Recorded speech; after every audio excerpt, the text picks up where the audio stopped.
Dhoni CSK తరపున ఆడుతారా ఆడరా ఈ సీజన్లో అసలు? దీనికి సమాధానం ఎంఎస్డి తప్ప ఇంకెవరు బహుశా ఇవ్వలేరు. అయితే నేను చూసినది వీడియోస్ రూపంగా, నేను చదివినది ఆర్టికల్స్ రూపంగా, నేను విన్నది మిగతా వాళ్ళు మాట్లాడుతుంటే నాకు అర్థమైంది ఏంటో చెప్తా.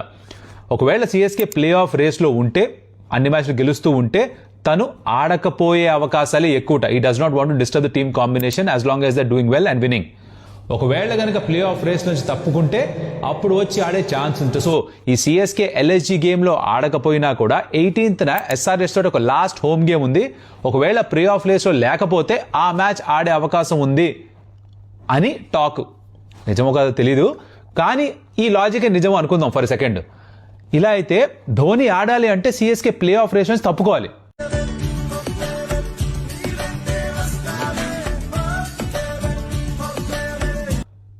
అది కావాలనుకుంటున్నారా? లేదు, టీము ప్లే ఆఫ్ రేస్లో ఉండాలి, ప్లే ఆఫ్స్లోకి వెళ్ళాలి, ధోని ఆడపోయినా పర్లేదు అని అనుకుంటున్నారా?